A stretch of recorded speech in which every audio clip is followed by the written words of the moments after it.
বিয়ে হয়েছে ৫ বছর, স্বামী শারীরিকভাবে অক্ষম, ডাক্তারদের দ্বারস্থ হয় না, সম্পর্ক ছিন্ন করার সুযোগ আছে। এরপরে প্রশ্ন হলো, আমার মা মৃত্যুর আগে আমাদেরকে ওয়াদা করিয়ে গেছেন যাতে তার মৃত্যুর পর সপ্তাহে অন্তত একজন আলেমকে এনে তার কবর জিয়ারত করে। কবরের পাশে কোনো আলেম বা বুজুর্গ মানুষ দাঁড়ালে কি কবরের আযাব কমে যাবে? কবরের পাশে কোনো আলেম বা বুজুর্গ দাঁড়ালে কবরের আযাব কম হবে এমন কোনো কথা কিন্তু নেই। কোরআন হাদিসে কোথাও এরকম কথা বলা হয়নি। তারপরও আপনার মা আপনার কাছে এটি তামান্না পেশ করেছেন, অতএব আপনি তার কবর আযাব কমবে এরকম নিয়ত করা ছাড়াই অন্য কোনো আলেমকে আপনি রিকোয়েস্ট করতে পারেন, কোনো আলেম যেন তার কবর জিয়ারত করেন, তাকে সালাম দেন, সেটি মায়ের ওসিয়তটাকে পালন করার জন্য করতে পারেন।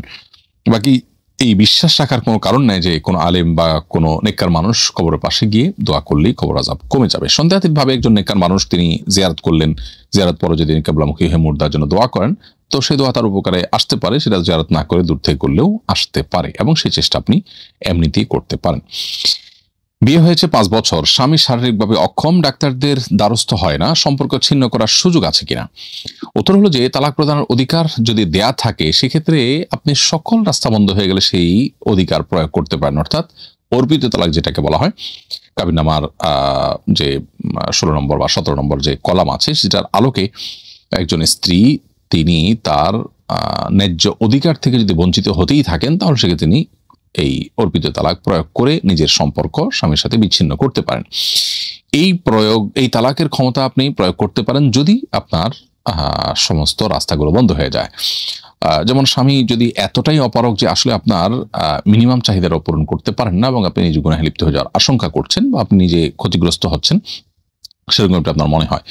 আর যদি এটা শুধুই অস্বস্তা হয় বা সামান্য এদিক সেদিকের কারণে আপনার মধ্যে এ ধরনের আপনার হতাশা ভাব তৈরি হয়, তাহলে সেক্ষেত্রে আপনার নিজেকে টিউন করা উচিত এবং সংশোধনীতে আনা উচিত। আর যদি শারীরিকভাবে পরিপূর্ণ স্বামী অক্ষম হন কিংবা আপনার যে প্রয়োজন সেটি মেটাতে একেবারেই অপারগ হন, তাহলে সেক্ষেত্রে তিনি ডাক্তার না দেখালে তার পরিবার পরিজনকে দিয়ে অন্য কোনোভাবে আপনি সেই চেষ্টাগুলো করা দরকার। সেটা যদি আপনি কোনোভাবেই করে না পান তাহলে সেক্ষেত্রে অবশ্যই আপনি তার থেকে বিচ্ছেদের উদ্যোগ নিতে পারেন। অর্পিত তালাকের মাধ্যমে যেমন হতে পারে, স্বামীর কাছ থেকে তালাক চেয়ে নিতে পারেন, সেটা আপনার জন্য গুনাহের কোনো বিষয় হবে না। আবার তালাক না দিলে আপনি খোলার ব্যবস্থা করতে পারেন, মোহরের টাকা ফেরত দিয়ে তার কাছ থেকে আলোচনার ভিত্তিতে বিচ্ছেদের প্রস্তাব দিতে পারেন, এবং সেটার কোনোটাই যদি না পান তাহলে সেক্ষেত্রে আদালত এর মাধ্যমে কিংবা শরিয়া পঞ্চায়েতের মাধ্যমে আপনি বিবাহ বিচ্ছেদের উদ্যোগ নিতে পারেন। কোনো নারীকে স্বামীর এই ধরনের অপারগতা সত্ত্বেও তার ঘর করে যেতে শরীয়ত বাধ্য করে না। গত ৫ বছর ধরে আমার জাকাতের নেশাব পরিমাণ স্বর্ণ গয়না আছে, এতদিন জাকাত দেয়া হয়নি, এখন বকেয়া জাকাত দিতে চাচ্ছি। বর্তমান মূল্য ধরে বিগত সময়ের জাকাত দিতে হবে নাকি বিগত ৫ বছরের প্রত্যেক বছরের দাম ধরে জাকাত দিতে হবে? উত্তর হলো, জাকাত প্রদানের ক্ষেত্রে আদায়কালীন মূল্য ধরতে হবে। আপনি যখন জাকাত আদায় করছেন তখন জাকাতের আপনার তখন স্বর্ণের কি মূল্য আছে সেটা ধরে তারপর আপনি জাকাত আদায় করবেন। যদি এক্ষেত্রে ইসলাম ওয়েব মার্কাজুল ফতোয়া সহ বেশ কিছু ওয়েবসাইটে উলামা ইকরামের ভিন্ন রকম ফতোয়া আছে, সেটা হলো তারা বলেন যে যেই বছরের জাকাত বিগত হয়েছে বা গত হয়ে গেছে সেই বছরগুলোতে স্বর্ণের যে দাম ছিল সেটা হিসেব করে সে অনুযায়ী আপনি জাকাত দিবেন। তো এ সমস্ত ক্ষেত্রে আমরা সতর্কতামূলক মতটিকে গ্রহণ করা অধিকতর উপযোগী। সেই হিসাবে আপনি আদায়কালীন সময়ে যে মূল্য সেই মূল্য হিসাব করে জাকাত দিয়ে দিবেন, সেটাই সবচেয়ে উত্তম এবং নিরাপদ। অফিস থেকে শুধু মা আর বাবার নামেই হেলথ ইন্স্যুরেন্স দিয়েছি, এখন ওয়াইফের চিকিৎসা করে মায়ের নামে চালিয়ে দেওয়া যাবে কিনা?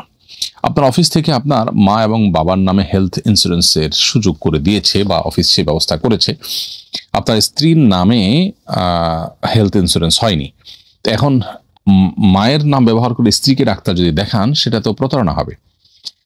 এজন্য প্রতারণা করা জায়েজ নাই। বিশেষ করে সেখানে নামের ঘরে লিখতে হবে মায়ের নাম এবং অন্যান্য ইনফরমেশন দিতে হবে যেটা আসলে অসত্য। নবী সাল্লাল্লাহু আলাইহি ওয়াসাল্লাম বলেছেন, মান গাশশা ফালাইসা মিন্না, যে ব্যক্তি প্রতারণা করে সে আমার উম্মত নয়। তবে এখানে অন্য একটা বিষয় আছে, সেটা হলো যে হেলথ ইন্স্যুরেন্সের ক্ষেত্রে সারা বিশ্ব উলামা ইকরাম একমত যে প্রচলিত হেলথ ইন্স্যুরেন্স অথবা যে সমস্ত ইন্স্যুরেন্সগুলো আছে এগুলো আসলে শরিয়া সিদ্ধ না। এগুলোকে শরিয়া সিদ্ধ করবার জন্য উলামা ইকরামের বিভিন্ন পরামর্শ আছে, সেগুলো খুব কমই আমলে নেওয়া হয়েছে। যদি এরকম কোনো হেলথ ইন্স্যুরেন্স বা এই ধরনের কোনো ইন্স্যুরেন্স হয়ে থাকে যে ইন্স্যুরেন্সে আসলে আপনি বা আপনার তরফ থেকে আপনার অফিস বা কোম্পানি কোনো টাকা কোম্পানিকে দিয়েছে, তাহলে যে পরিমাণ টাকা ইন্স্যুরেন্সের জন্য খরচ করেছে সে পরিমাণ টাকা আপনি বা সে পরিমাণ স্বাস্থ্য সেবা, সেই টাকার সে মূল্যের সমপরিমাণ স্বাস্থ্য সেবা আপনি আদায় করে নিতে পারেন। সেটা যদি আপনার নিজের মাধ্যমে না হয় তাহলে সেক্ষেত্রে অন্য কোনোভাবে যদি প্রতারণা না করে, মিথ্যা না বলে যদি আপনি আদায় করতে পারেন সেটা করতে পারেন। কিন্তু যতটুকু আপনি ইন্স্যুরেন্সের জন্য যতটুকু দিয়েছেন তার চেয়ে বেশি আদায় করাটা এই আপনার শরিয়া আলোকে নয়, যে সমস্ত ইন্স্যুরেন্স বা যে সমস্ত ইন্স্যুরেন্সের শরিয়া মেনটেন করা হয়নি সেগুলোতে আপনার অতিরিক্ত সুবিধা গ্রহণ করা জায়েজ নয়। তো এখানে আপনার ওয়াইফের নাম যদি, মায়ের নাম ব্যবহার করে যদি ওয়াইফে ট্রিটমেন্ট করেন সেটা প্রতারণা হবে, এবং সাধারণত ইন্স্যুরেন্স যেটা পরিমাণ টাকা দিয়ে করা হয় তার চেয়ে অনেক বেশি টাকা মানুষ আদায় করে ফেলে। সেটা যদি হয়ে থাকে তাহলে তো এটি আরো জায়েজ হবে না আপনার ওয়াইফের এই ট্রিটমেন্টটা। অনেক বই পোস্টারের শুরুতে বিসমিল্লাহর পরিবর্তে 786 লেখা হয়ে থাকে, এতে কি বিসমিল্লাহর ফজিলত পাওয়া যাবে? উত্তর হলো না, এতে বিসমিল্লাহর ফজিলত পাওয়া যাবে না। বিসমিল্লাহর প্রথমত এই সমস্ত পোস্টারগুলোতে বিসমিল্লাহ পরিপূর্ণভাবে লেখাটা নানা রকমের জটিলতার পথ উন্মোচন করে। এগুলো অনেক সময় পতিত হয় নিচে, পায়ের নিচে পড়ে, ময়লা জায়গায় পড়ে। সে সমস্ত কারণে আল্লাহর নাম বা কোরআনের আয়াত এ ধরনের পোস্টারে না লেখাই ভালো। সেক্ষেত্রে বিসমিল্লাহ বলে পোস্টার ছাপাবে, বিসমিল্লাহ বলে লিখবে, টাইপ করবে, বিসমিল্লাহ বলে লাগাবে, এটুকু যথেষ্ট। একদম ওই কাগজেই বিসমিল্লাহ লিখে দিতে হবে এটা জরুরি না।